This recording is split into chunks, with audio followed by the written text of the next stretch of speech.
closely for an exciting free radio offer.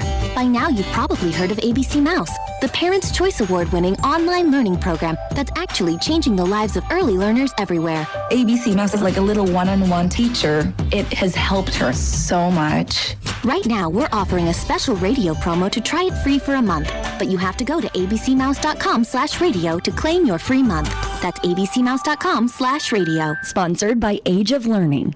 Finding great candidates to hire can be like, well, trying to find a needle in a haystack, but not with ZipRecruiter. Its powerful technology actively finds and invites qualified candidates to apply to your job. So while other companies might deliver a lot of hay, ZipRecruiter finds you the needle in the haystack. See why 4 out of 5 employers who post a job on ZipRecruiter get a quality candidate within the first day. Try ZipRecruiter for free at ZipRecruiter.com/free.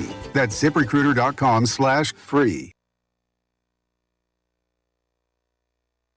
Are you underpaid and overworked? Is a living wage and employee benefits like affordable health care more of a dream than a reality for you and your family? If so, it's time to form a union. Don't be denied the wages and benefits you deserve. Come together in a union with the power of numbers. A union is not a privilege, it's your right, and it will make a difference. Contact Teamsters Local 1932, a powerful and successful labor union in San Bernardino, by visiting teamsters1932.org/organize to start today. Located in the heart of San Bernardino, California, the Teamsters Local 1932 Training Center is designed to train workers for high-demand, good-paying jobs in various industries throughout the Inland Empire. If you want a pathway to a high-paying job and the respect that comes with a union contract, visit 1932trainingcenter.org to enroll today. That's 1932trainingcenter.org.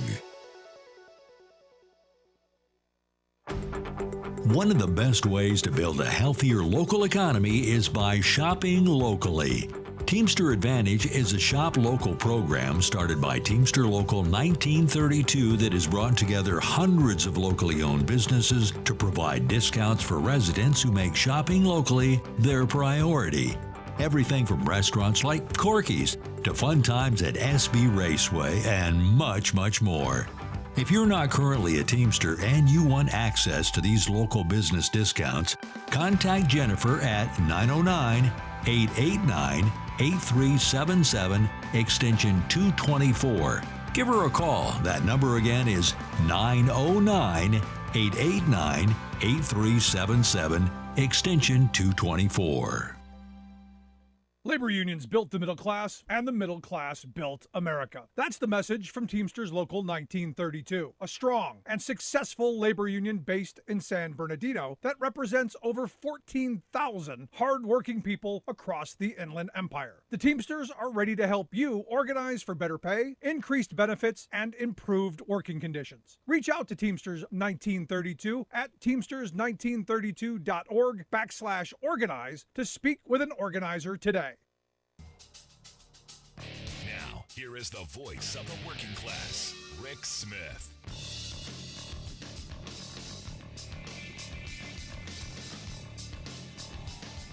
And welcome, brothers, sisters, working class heroes. This is the Rick Smith Show. Thanks so much for being here today on the big program. Lots to get to, lots to talk about. New York Times headline: after days of panic, bank executives can breathe again. That's right. After days of worry, our select few, our bank executives, sigh of relief. Wow, dodged a bullet. And of course they can breathe. Of course they can breathe again, because they got away with it again. Just like the last time, and the last time, and the last time, and the time before that, and oh yeah, the time before that, and yeah, the time before that, and so on. They always seem to get away with it. Always seem to get away with it. So, of course they can breathe freely. Of course they're secure. Secure in the knowledge that they're not going to be out on the street corner with a tin cup selling pencils, like would happen to any one of us. Yeah, of course they're secure in the knowledge of knowing that it's going to be their employees, their customers. And of course, the rest of us, we the taxpayers, who are going to get screwed over. Of course they can breathe again. Of course. And this is just one of those things where you go, will this ever change? And the answer is no, because they understand that their failure means our failure. And as long as they can make this big enough to where enough of us will suffer, we're never going to hold them accountable. It's never going to happen. And I've said for a very long time, every one of those bank criminals who crashed our economy the last time, they should have been perp walked daily. We should have had. This is the biggest failure of Barack Obama. And again, this is one of these things that I'm hoping Biden learned it from. Now, understand, Biden has taken the position of we're not going to bail them out. We're not going to do these things. We're going to make sure that the system is sound. And I get the thinking behind it, but the messaging still is we've got to hold somebody accountable, because the president did say we're going to hold people accountable, fully accountable, were his words. And I asked, what does fully accountable look like? I mean, real accountability. What does that look like? And I'm of the mindset that every one of these executives, especially the ones who hours before announcing that they were going belly up, took bonuses, they should be perp walked. I'll even pay for the shiny bracelets that you slap on their wrists and put behind their back as you walk them out. Every board member who sat on those boards and collected a paycheck to advise these executives on the direction of the bank, they should be part of this. This is one of those moments where you go, the accountability should be wide, swift, and painful, as it is for average, everyday working people. And I know, Rick, you're being cruel. No. This is what happens to working people in this country. There is no safety net for them. If we allow these banks to fail, and this is what they keep telling us, if it fails, the pain is going to be widespread, and workers are going to lose their jobs, and they're going to lose their homes, and their kids are going to live under a bridge. This stuff never happens to these executives, and this is my problem in this. The pain is never equally felt. So this moral hazard argument that they keep throwing out for for not feeding children, for not giving a social safety net that ensures that working people aren't the ones on the butt end of every disaster, never seems to apply to our three-piece suit crowd. Never. And I look at the people in Washington, and again, I know they feel our pain. I know.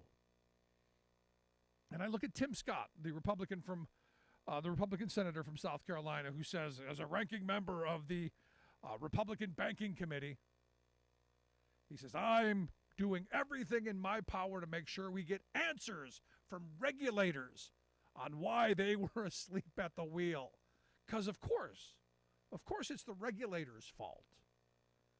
And, because of course it's their fault that these bankers crashed the economy. And this is great, because my mind goes, the next time there's an accident, maybe we, on the highway, maybe we blame the policeman who was off duty having a barbecue at his house.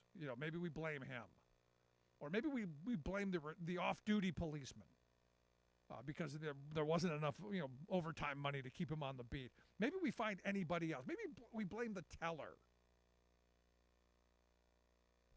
This is the frustrating part.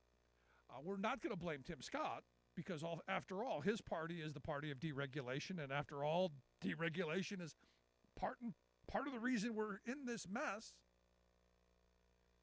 Also, the Republican Party is the party who said, no, we don't need to fund regulators. We need to make government small enough we can drag it in the bathtub and drown it in the bathtub. Remember that? So whether it's train regulators, whether it's mine regulators, whether it's Wall Street regulators, whether it's bank regulators, we don't have the money. And what they've done systematically, and again, this is a thing that Republicans have done for a long time. They've preached to us about how bad regulations are. Job killers!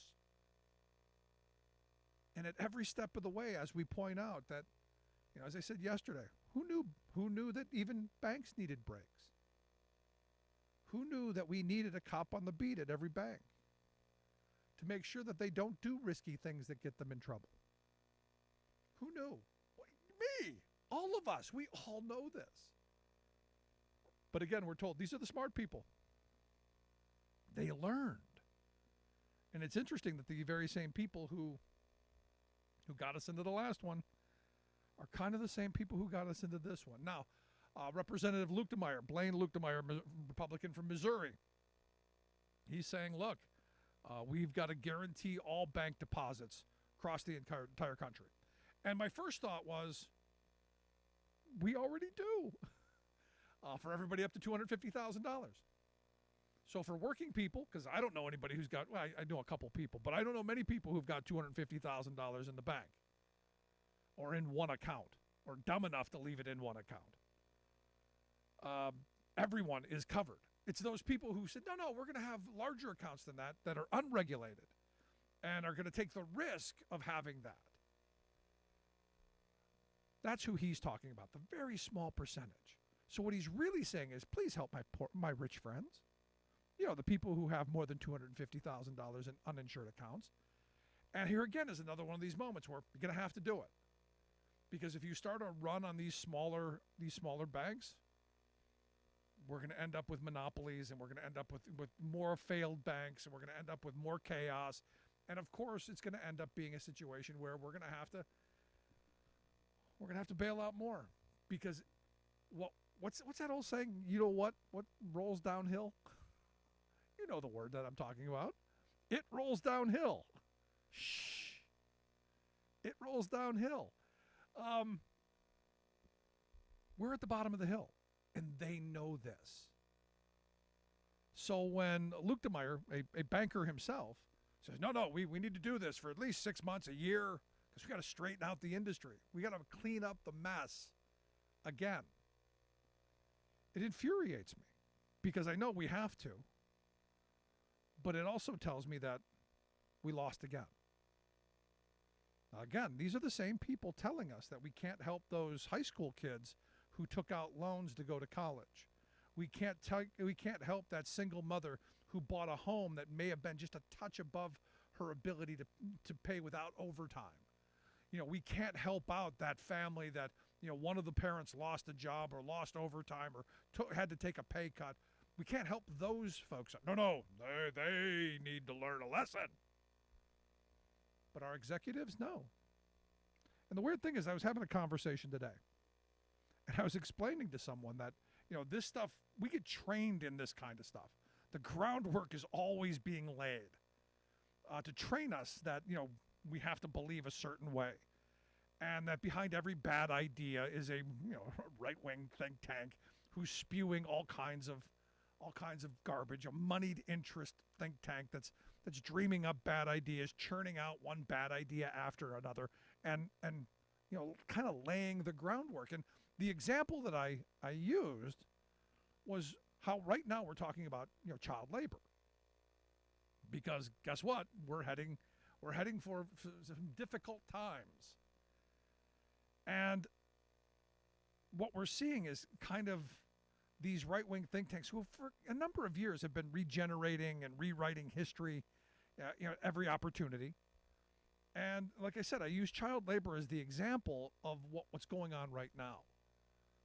States across this country are attacking child labor laws. Arkansas just signed a horrible one.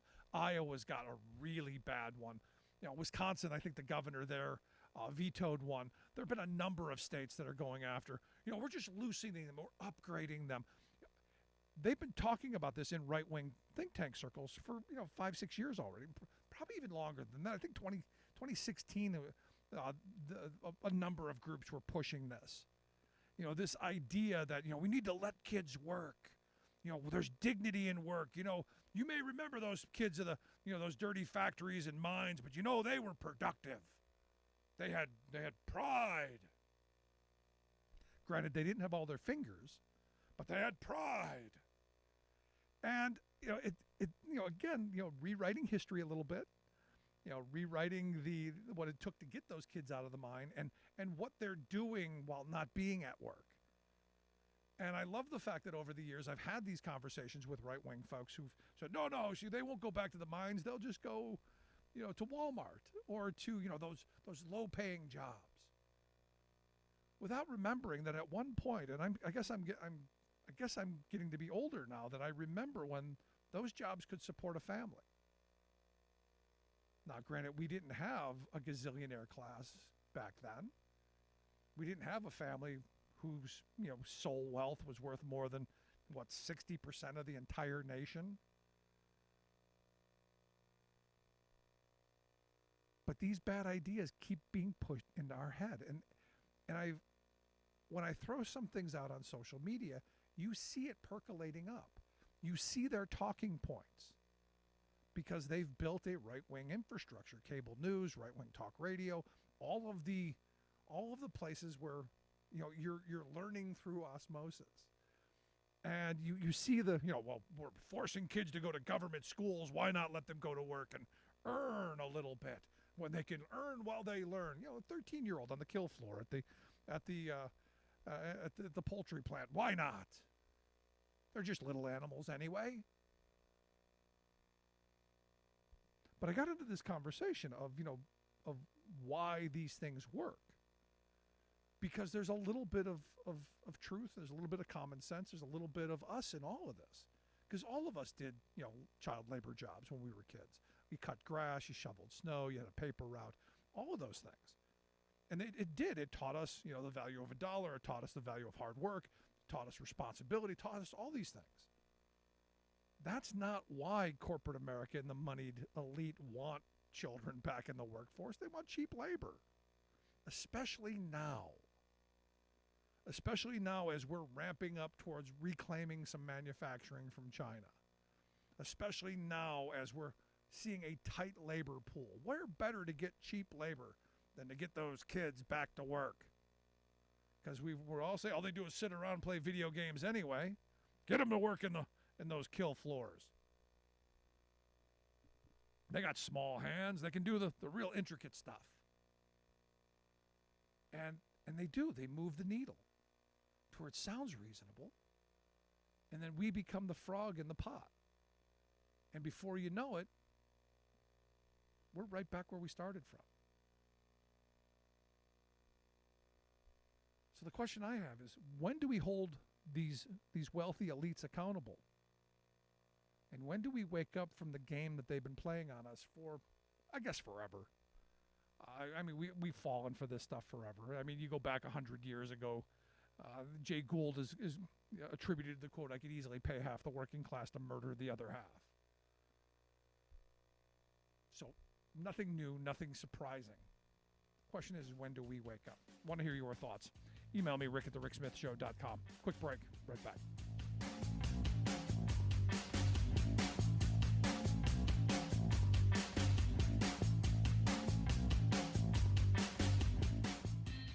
We are AFGE, the American Federation of Government Employees. We represent 700,000 federal and D.C. government workers who are the vital threads of the fabric of American life. We support our nation's military. We take care of our nation's veterans. We protect our nation's borders. We respond to our nation's crises and natural disasters. We provide services to our nation's seniors. The American Federation of Government Employees. We work for America.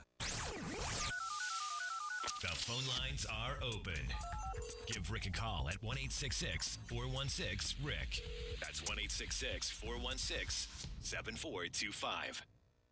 We are AFGE, the American Federation of Government Employees. We represent 700,000 federal and D.C. government workers who are the vital threads of the fabric of American life. We support our nation's military. We take care of our nation's veterans. We protect our nation's borders. We respond to our nation's crises and natural disasters. We provide services to our nation's seniors. The American Federation of Government Employees. We work for America.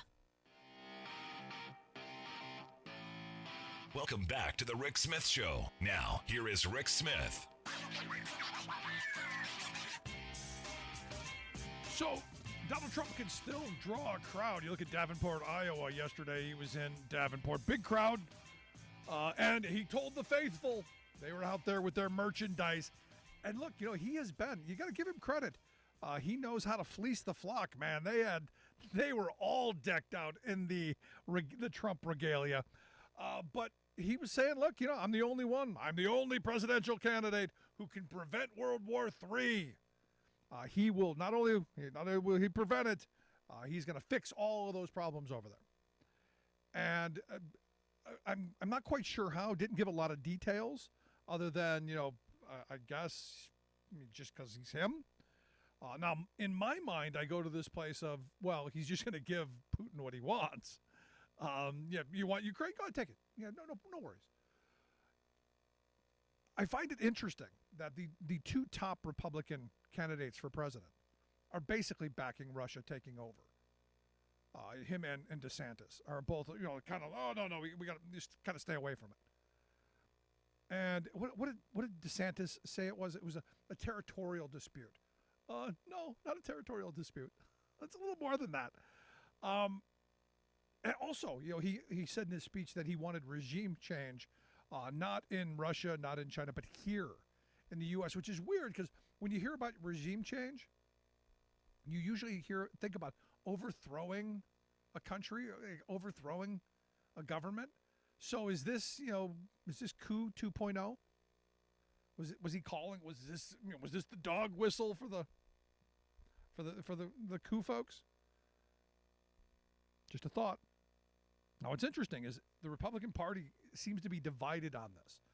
You've got the Trumps of the world going, I'll fix it. You've got the DeSantises of the world who still kind of hedging a little bit. You've got some people saying we should pull funding completely. You've got Nikki Haley, who was probably the most, I think, rational on the issue. She said the Russian government is a powerful dictatorship that makes no secrets of its hatred of America. Unlike other anti-American regimes, it is attempting to brutally expand by force into a neighboring pro-American country, and it has also regularly threatened other American allies. She says America is far better off with a Ukrainian victory than a Russian victory, including avoiding a wider war. She said if Russia wins, there is no reason to believe it will stop at Ukraine. This is what I've been saying all along. And if Russia wins, then its closest allies, China and Iran, will become more aggressive. This has been my position from the beginning. And I'm not saying that she's right just because this is what I've been saying. This is one of those moments where you go, one, for the amount of money that we're spending on giving aid to Ukraine, to take out one of your top adversaries and not lose a life. If you would have gone to Ronald Reagan and said for $100 billion we could do away with our problem in Russia, he'd have spent it in a heartbeat. And he wouldn't even have taken it from out of the mouths of poor children. He probably would have gone to rich people and said, hey, we should do this. I look at the reality of the moment we're in and the Republican Party and how scattered they are because they want to blame Biden for what's going on. And this has been moving in this direction for years. Now, you've got Trump who's got this idea that somehow, it's all Biden's fault and I've had my Trump friends tell me this. It's all Biden's fault, and when Trump gets back in there, it's all going to be fine. And because of Biden, we have pushed Russia into the arms of China. And I'm going, do you not remember a decade ago the BRIC countries coming together and trying to have a currency of their own? Brazil, Russia, India, China. Do you not kind of remember that they were trying to, create their own reserve currency to cut us out and to start their own kind of chaotic situation? Do you not remember that? There's a natural relationship between dictators. And I find it interesting that Trump, fits him or thinks he fits into that because his ideology and his belief structure is right in line with what their thinking is. But I find it incredible that in this country, and I guess it's just because I grew up when I did, that there are people who are siding with Russia in this moment, especially people in our government, and who don't see what reality is. That if Ukraine loses, who's next? And if Russia does attack a NATO country, and we do have to, this is reality. And we have to get involved, and we have to send our young men and women over to defend our ally. That's how nuclear war begins. That's World War III. So by stopping Russia in Ukraine, by letting the Ukrainians fight for their own sovereignty, for their land, and giving them the ability to hold up their own, which I got to tell you, kind of shocking at how badly the Russian military has done. I saw a comedian the other day say, they lost like 10,000 people in the first week, and that was before the Ukrainians even had weapons. They were just throwing stuff out of the kitchen at them. Now you've got Republicans like Mike Pence who's saying we should be increasing support. I actually agree with that as well. We should be giving them as much as they need to defend themselves. I've had some people say we need a no-fly zone. Not with us. Not with our equipment, not with us in it, not with our people. No. This is the Ukrainians defending their country. And we should be supporting that wholeheartedly. Just my thoughts. I want to hear yours. If you miss any portion of the program, make sure you grab the podcast. Wherever you get your favorite podcast, you'll find ours. Curious your thoughts on this, especially the part where, look, this is one of our biggest adversaries. And in the event that they take themselves down, is this not better for us and the world? Rick at thericksmithshow.com. I'm Rick Smith, and this is Labor History in 2. On this day in labor history, the year was 1915. That was the day British socialist illustrator Walter Crane died. You have probably seen his Art Nouveau style illustrations. Many celebrate International May Day, memorialize the Haymarket Martyrs of Chicago, or commemorate the Paris Commune. He also published a series of illustrations titled Cartoons for the Cause. That series was produced to commemorate the International Socialist Trade Union Congress of 1896. Born in 1845, Crane apprenticed with the Chartist radical William James Linton. He started his career illustrating children's books, nursery rhymes, and fairy tales. He later traveled to Italy with his wife Mary to continue with book illustrations and portraiture. Upon his return to Britain, he became friends with artist William Morris, whose pamphlet, Art and Socialism, deeply impacted him. Crane soon joined the Art Workers Guild and the Arts and Crafts Society. Together, he and Morris joined the Social Democratic Federation. Crane produced illustrations for its journal, Justice. From there, he helped to found the Socialist League and illustrated its journal, The Commonwealth. When the League failed to gain popularity, he moved on to the Fabian Society, whose members included George Bernard Shaw, H.G. Wells, and Sidney and Beatrice Webb. Crane produced wildly popular images like the Angel of Freedom and published The Claims of Decorative Art. In it, he asserted art could not flourish in a world where wealth was so unfairly distributed. Only under socialism could use and beauty be united. He continued to publish and became principal of the Royal College of Arts in 1898. A strong critic of the British Empire, Crane supported the Labour Party and produced posters each year to celebrate May Day. Labor History in 2 brought to you by the Illinois Labor History Society and The Rick Smith Show. For more information, go to laborhistoryin2.com. Profiteering is always bad, but there are degrees of profiteers. Level 1 includes your everyday price gougers like banks and airlines. At Level 2, you'll find the more demonic outfits like loan sharks and for-profit college hucksters. Then, top of the heap at Level 3, you'll find Eli Lilly. This $288 billion drug-making colossus is America's primary peddler of insulin, the diabetes drug that some 7 million Americans must constantly take, literally to stay alive.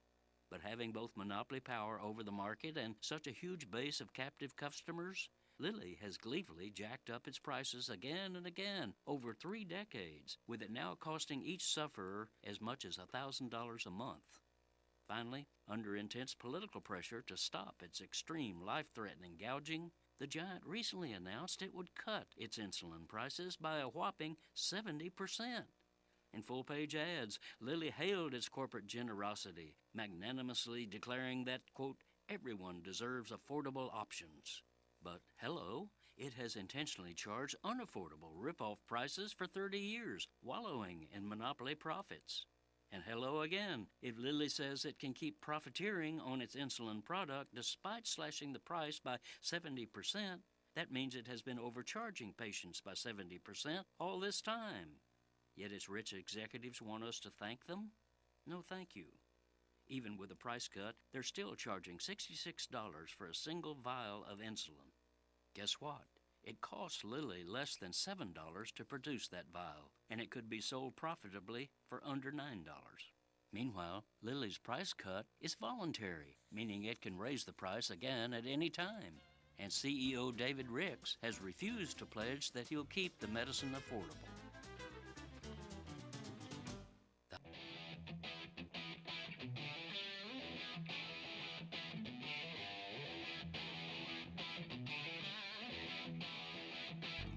Welcome back to the Rick Smith Show. Now, here is Rick Smith. So an interesting story, I think it was over at Bloomberg, if I'm not mistaken, saying that U.S. apparel companies can't see a future without China.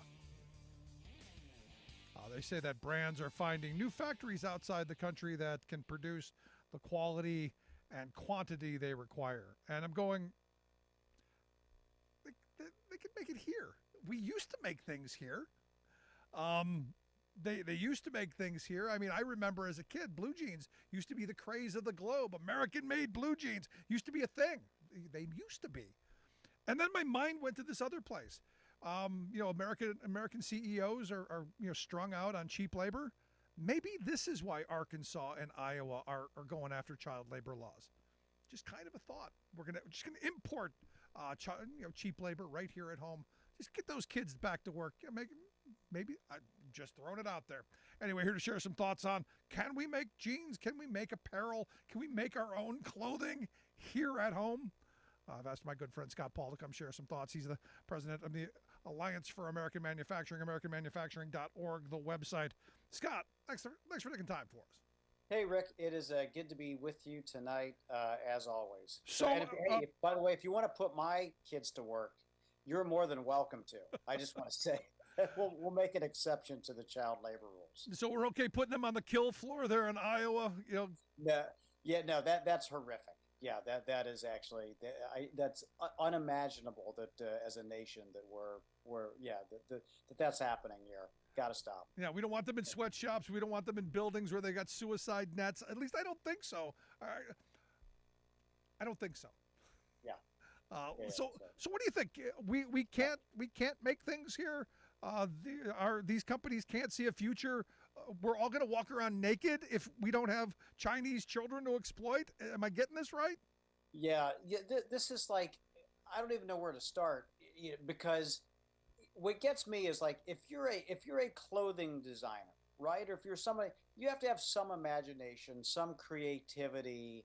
There's something that sparked you to make something, and obviously people are responding to it, right? Either because it's great, or it's it's a great look, or it's prestige, or whatever reason. And so the thing that amazes me, Rick, is just the lack of imagination when it comes to sourcing the apparel. Like, where is it going to be made? And so many of these brands have a chance to make a great statement about like where things are made, and so few do. And so this is the issue, is that it's become pretty clear that not all, but some manufacturing's moving out of China and needs to find another home. Okay, and some of that will be in the United States, some of that will be in North America, some of that will be elsewhere around the world. But a bunch of these like apparel makers are like, well, we don't know what we're going to do without China. We just cannot imagine finding another source because we've leaned on, and you described the conditions pretty accurately. A system where we can basically exploit labor, exploit the environment, and with really low tariff access, get the products back in the United States, and we're going to make major margins. And by the way, we're going to kind of hide how we're sourcing stuff, and we're going to shut up about whatever the Chinese Communist Party is doing too, even though it's doing horrific things. And so this is kind of the deal that all of these really creative, imaginative folks have made. And it's frustrating because I know this because I've talked to these people. If you have the intent to make it in the United States or to make it sustainably somewhere else in the world, you can do it. And there's lots of great examples of where folks are doing that, and they're doing it profitably. I mean, there's a suit maker, Joseph Abboud, who's made suits in the United States for a long time. He's figured it out. There's a guy named Byron Winthrop who stood up this company, American Giant, and they make hoodies and other stuff like that. And they're start to finish, their entire supply chains in the United States. And they're making good money. They're opening retail stores in places because people are buying their products. And so it's entirely possible to do this if you have the intent, but they're just not asking the right question. And part of this is, I think, the bad advice they're getting, whether it's from MBAs or the management types or the sourcing professionals who are like, oh, you know what, you can just do it in China and not forget about it. Now it's getting harder because of all the geopolitical tensions and what have you, and they're like, oh well, boy, I don't know what to do. And you look, you're probably going to have to take a little bit lesser of a margin. I mean, you're not going to make the giant profits that you made. You're going to make a profit, but not the enormous profits that you made exploiting children. Yeah, and believe me, they're going to be fine. All right. I mean, the actual labor and material cost that is a brand product, whether it's a sneaker or a piece of fashion, is really, really small. That's a really, really small. I mean, most of that is in the middleman markup. And also advertising, R&D, a whole bunch of stuff like that. Advertising. Yeah, exactly. It's the reason I've never bought a pair of Nike. Never. Yeah, I mean, it is like it's problematic, but this is kind of the mindset. And so when I do find people who have kind of reshored their supply chains or I've been really interested to talk about it. And fundamentally, they all have one thing in common. And it's not necessarily like patriotism or whatever. It's like they all just had the intent. Said, I wanted to find a way to make it here. And so we made it work, and it's as simple as that. And, some people will say, well, we don't have the capacity in the United States right now. And I was like, you know what? That's probably true. We don't. But if there's more demand, it'll scale up. I mean, what do you think happened in China? Right? I mean, it's the same kind of deal. It's like if there's going to be a market for making, apparel in the United States, the supply chain's going to grow just as it is for semiconductors or some of these other products that you're seeing now. Yeah, it's incredible to me. But I just thought it was interesting that, because people are starting to worry, where are we going to get our cheap stuff? And especially as we're kind of realigning, because I don't know, the thing in Ukraine has kind of got people a little worried. Because everyone's looking at Taiwan, everyone's looking at what is Russia going to do next. The globe is realigning, and the capitalists are worried that someone's going to come for their bank account. Yeah. Just one more thing before we leave this subject, and this is because this example really burns me. This is Apple. All right, Apple, look, great products, unbelievable design. Just it's a brilliant company in so many ways, and it used to make a lot of stuff in the United States like a generation ago. It really did, and it was like it made an example out of that. But it's changed dramatically, and it is rethinking its supply chain in China, but only after it thinks it's going to get kicked out by the Chinese Communist Party, not because it wants to leave. And just a few years ago, Rick, in order to stay in China and do what they did, and you described it. They have the nets to prevent suicide. They can rouse the workers in the middle of the night and get them to make a quick fix. And, it's horrible pay and all of that. They paid hundreds of billions of dollars in basically economic development money to the Chinese Communist Party and various federal and sub-federal governments in China. so that it could basically operate its contractors without harassment. And so hundreds of billions of dollars to do this. It's like, you know what? It would cost $5 billion to put a factory in the United States. And the only reason why Apple is even thinking about diversifying its supply chain is because it thinks it now may get kicked out of China one day. Not because of a genocide or human rights abuses or anything else like that, but the fact that, they'd rather leave on their own terms than be kicked out by the Chinese Communist Party. Yeah, well, again, back to Rupert Murdoch. It's not about red or blue. It's about green. It's all about the money. Yeah. Everything is. You listen to the Rick Smith Show here with Scott Paul. Scott's the president of the Alliance for American Manufacturing, AmericanManufacturing.org, their website. Wanted to get some of your thoughts on you sat in front of the Select Committee on China a little over a week ago, I guess it was. Yeah. I'm now starting to see some pushback. I mean, there was a lot of rah-rah, a lot of, hey, this is the right direction. The moneyed folks kind of pushing back a little bit, it appears. Yeah. I shouldn't be surprised, okay? But, that hearing obviously, was a presentation of the challenges that the Chinese Communist Party presents to our economic and our national security in the United States from a variety of perspectives. There was a dissident there who had been in a forced labor camp in China. There was there's a China expert from the Trump administration, Trump's former national security advisor, myself testifying on what the experience has been like for working people in the United States. And the reaction from the New York Times, from Fareed Zakaria, who has a column in the Washington Post and a show on CNN, and Max Boot, who is an influential foreign policy columnist, and many others, is like, this thing was unfair. It did not present both sides of the story here. And there's a dangerous groupthink that is taking place on Capitol Hill that we got to do something to punish the Chinese Communist Party. And the editorial in the New York Times was, almost parody, because it's like, yeah, they've done this to the Uyghurs, and, they've been kind of aggressive to Taiwan, and they don't meet their trade commitments, and they never do this. And Xi is throwing out all norms, and they're not reforming economically. But still, we shouldn't be tough on them. we shouldn't. It's too important of a relationship to change the terms. Yeah, let's hear what they have to say. Yeah, exactly. And so, and it's like, wait, the other side hasn't had its case, made over the last 20, 25 years. They've had every opportunity to make their case. And one of these guys, Max Booth, the columnist, was like, well, we should hear from the U.S.-China Business Council. These are the people who have operations in China.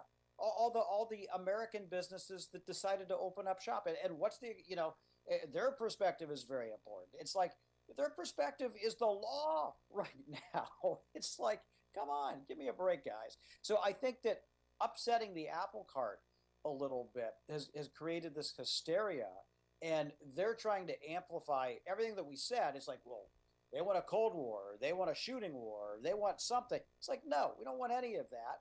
But we do think that having a credible deterrent, changing the terms of the relationship so that it's real rather than abusive, is pretty important to making sure the Chinese leadership knows where we are, rather than basically capitulating as we have over the last few decades. What kind of a signal does that send to anybody?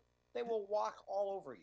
And they have been. This is one of these moments where no, we haven't had a shooting war, but we have been at war with China for years now. And we're the ones who just didn't know it. Yeah. Ask those factory workers when I was in Iowa. Ask those factory workers who lost their jobs in Wisconsin and Michigan. Ask those farmers who lost their farms.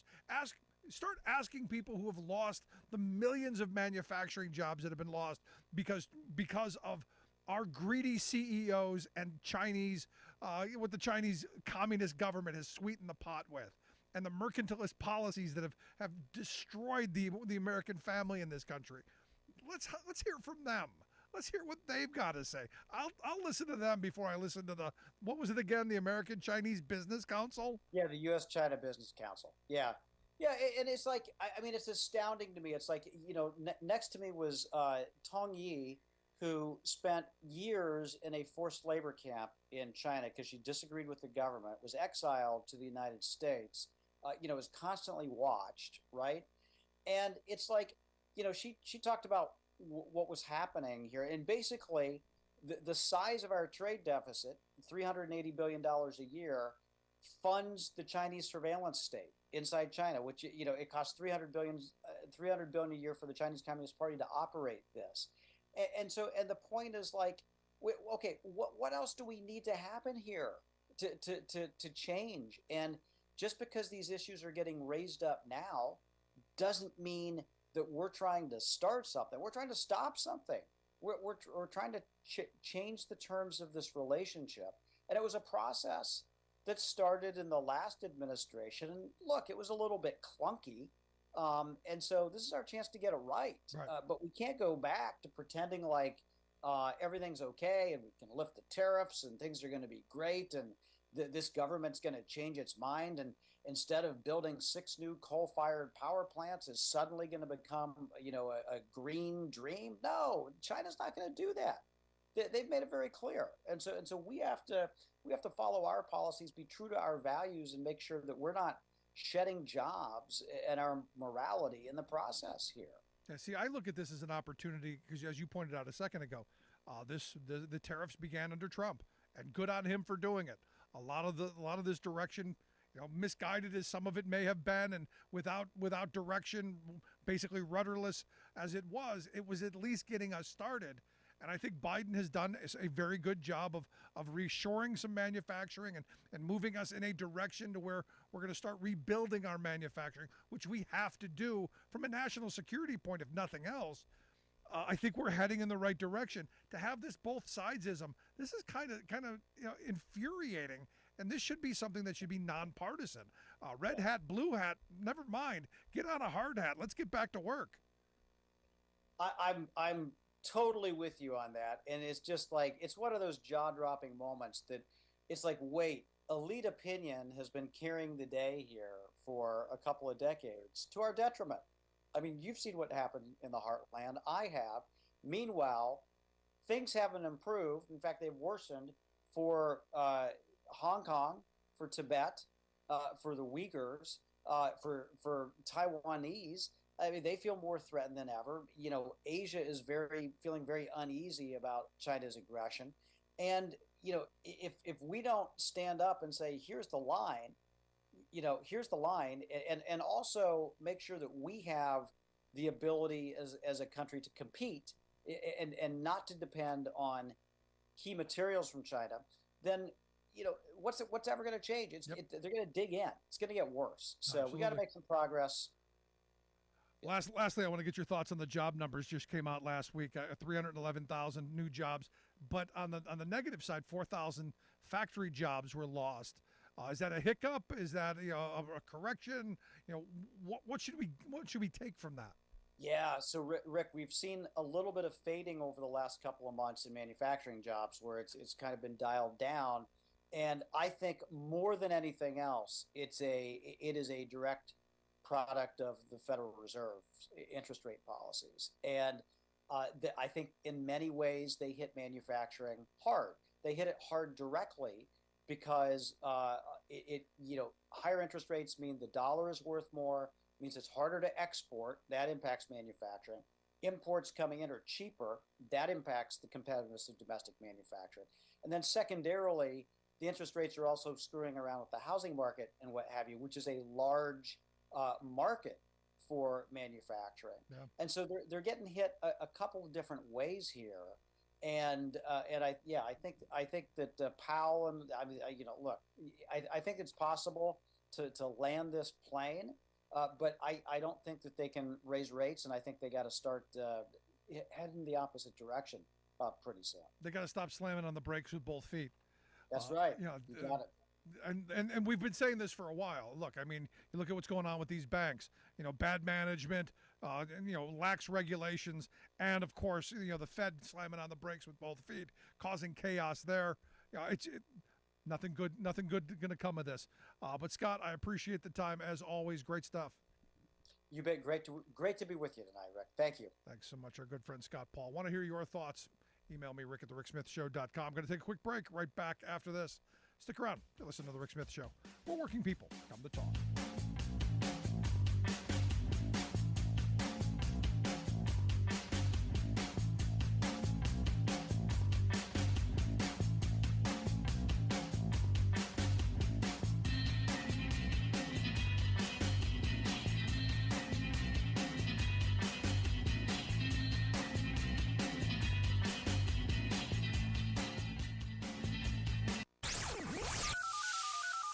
Phone lines are open.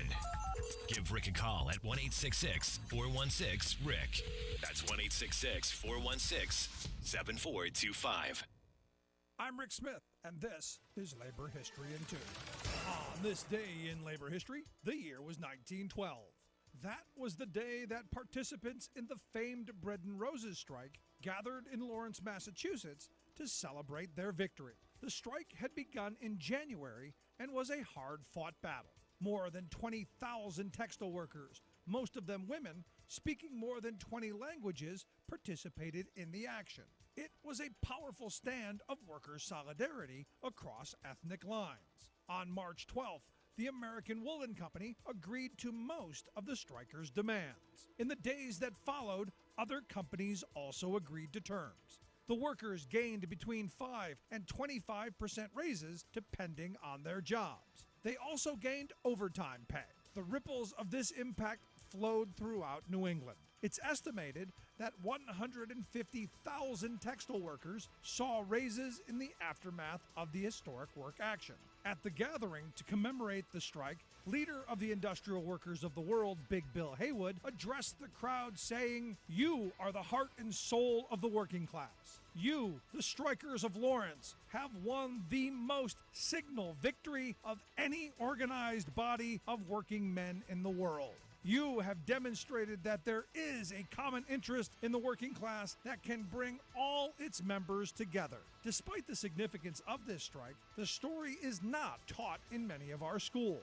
In 2011, the Zinn Education Project found that only 2 of the 10 major U.S. history textbooks discussed the strike. Today, let's take a minute to remember those brave women who declared, "Yes, it's bread we fight for, but we fight for roses too." For more information, go to laborhistoryin2.com, like us on Facebook, follow us on Twitter at laborhistoryin2. You're listening to The Rick Smith Show, where working people come to talk.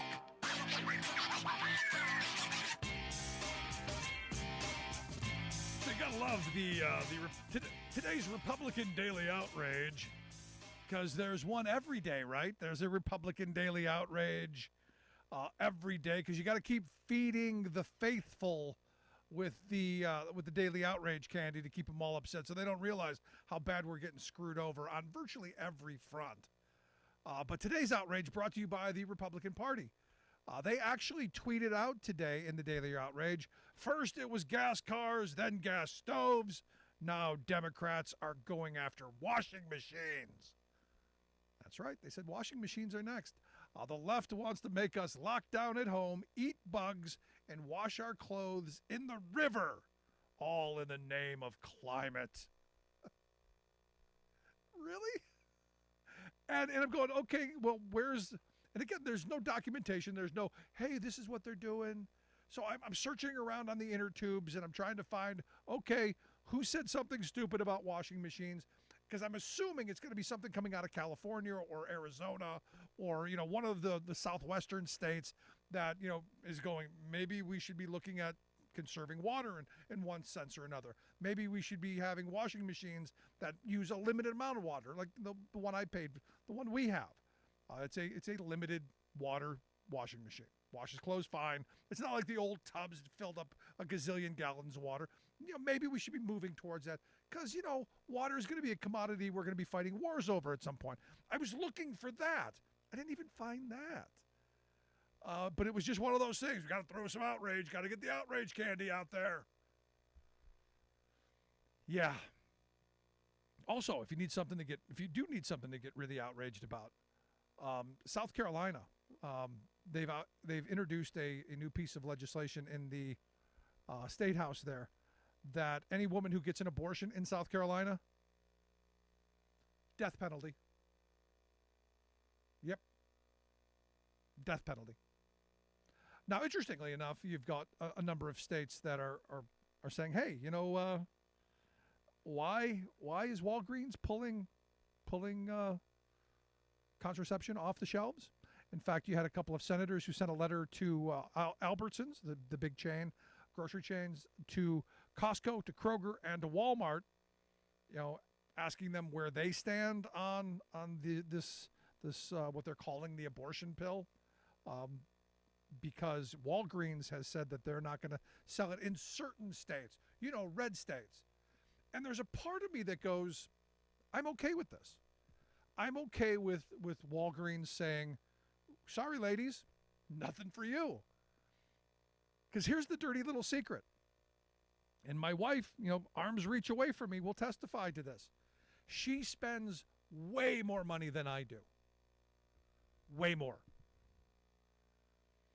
In fact, she spends the majority of the money in our household because she does all the grocery shopping, all the clothing shopping for kids, all of the shopping for everything.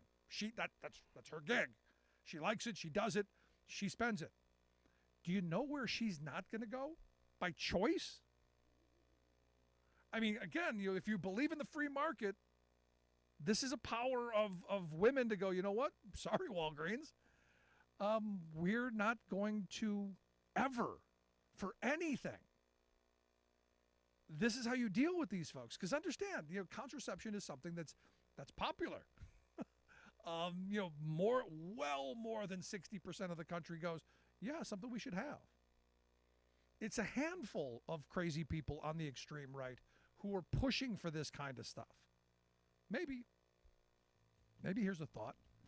Maybe you punish them financially.